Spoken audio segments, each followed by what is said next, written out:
you dancing in the sky, and I hope you sing.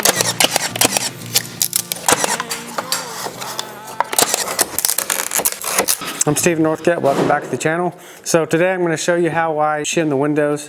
Whenever we install these windows, we're supposed to come in here and we shim the bottoms, we shim the middle, and we shim the top. And then we shoot a trim nail through that to hold the shim, and also it helps hold the window. It keeps it from moving in and out in the jamb. We put one here because you don't want this opening up, because we've had windows in the past that didn't get shimmed, and if this is opened up at all, the window sash will just fall out. So you know they got it so that they can tilt, but if this is opened up any and this is loose, it'll just fall out. And so you don't want to get it too tight, but you want to kind of keep this reveal the same. This one actually looks pretty good the way it is, but on a lot of them, it'll actually be opened up a little bit. And so when the guys nail the window on the outside, what they'll do is on the outside, they'll kind of put the level on the side of it, and then they'll make sure that we're straight all the way when they're nailing the outside of the window. That way it doesn't have a bow in it, because you don't want to nail that window in place with the big bow in it. And so typically I like to shim it as we set the windows. They've already got the outside nailed on this one, but they've got it actually where it goes. So all I got to do now is just come in here, shim it, make sure it's good, and then we'll be good to go. I'm going to go around and get all these windows shimmed, and we'll be good to go. So I'll get the shims in there. I'll kind of make sure that window is pulled in tight, because you don't want to make sure that you don't want it out too far, because then when the trim guy comes in to put his trim on, that trim would be sitting, you know, say he's got a piece of trim on there, you don't want that trim to be sitting on an angle, because then it just makes it harder for the trim guy, because then he's either got to pad this out a little bit, make this a little bit thicker, or he's got to get rid of some of that drywall, or he's got to scarf the back of his trim to make it work. If you put that trim in there at an angle, then now his bevels don't fit. You always try to set everything up for the next trade, so they're not having to fight it so much. So I get that shim in there where it's nice and tight, and then I take my trim gun, I'll just stick a nail in there. One thing you gotta be careful of, if they're pre-finished jambs, or if they're aluminum clad or vinyl clad, a lot of times I will not stick a nail through that. Maybe on another video I showed how I put screws through the back of the 2x4 into it. I'll do it that way instead, because sometimes it's hard to match the paint on the vinyl clad or the aluminum clad. It just kind of ruins the finish, so you don't want to be shooting nails through that. In some cases it actually calls for it to be nailed, but then the builder says I don't want nails through that because it messes up the finish, and so we do what we can to either put a screw through this part, or we put a screw right here. That way we're not screwing through that jamb.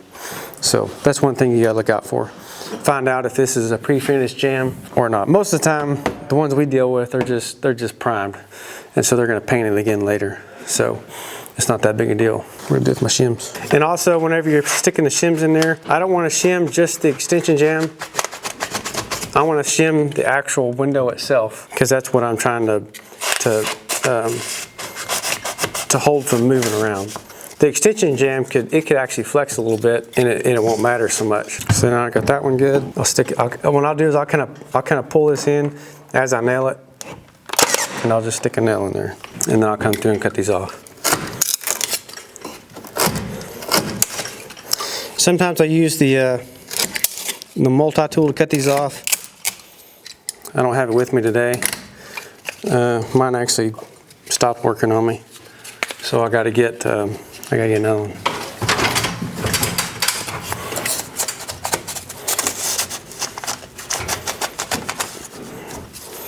Okay, that one's pretty good right there.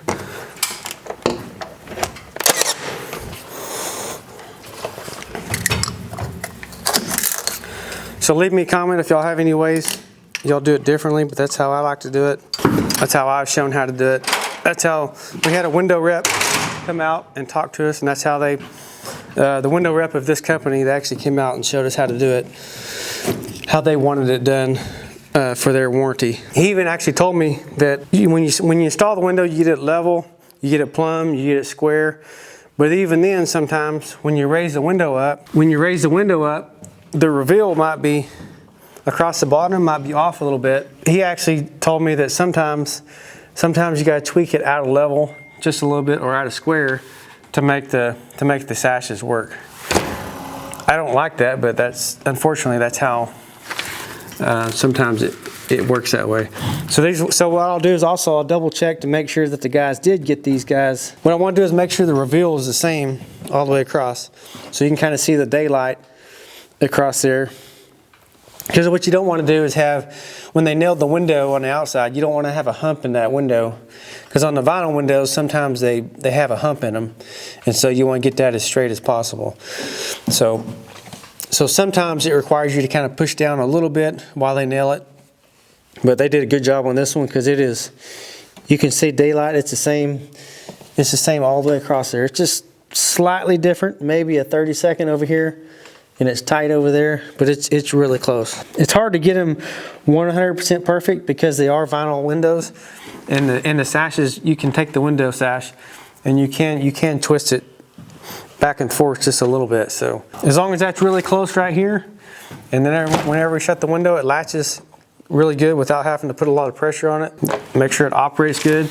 Make sure it goes up and down. Make sure if the upper sash, if it operates, make sure it pulls down good. Other than that, that's how we do our windows. So this one looks pretty good here. I'm gonna go ahead and stick another one to fill that void.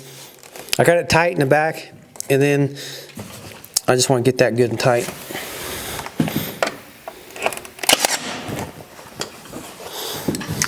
Sometimes I put 2 nails, but I try to be nice to the painters and only put 1. See, that nail didn't even catch that shim. So we're gonna put 2.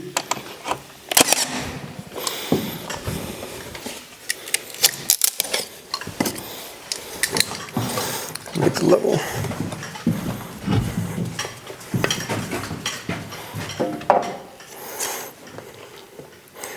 So the window itself actually looks pretty good, but then the extension jamb has kind of got a little bit of a bow in it.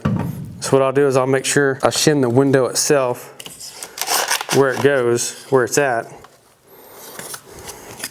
and then I'll try to pull the jamb over.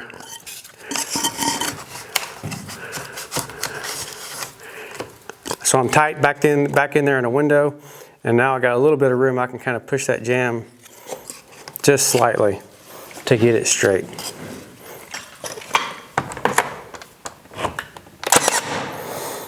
And I'll check to make sure I'm still good. And I'm not checking for level right now. I'm just checking to make sure that this jamb is straight. It'd be a little late to try to get level.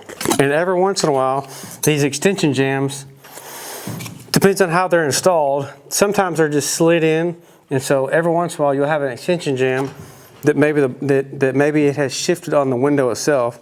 So you got to make sure that you're not shimming it in the wrong spot. You got to make sure that the reveal is the same. So these windows, they're actually, I think they're stapled on, and so they're not going to move. But some of them they'll actually kind of slide around in a track on the window. So you got to make sure that hasn't moved any.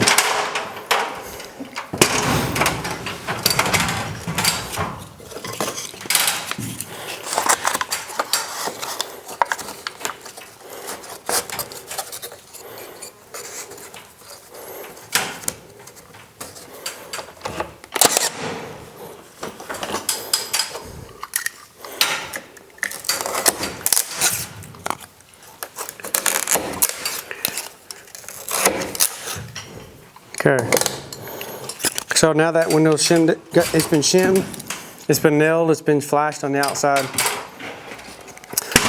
So this window is ready to go.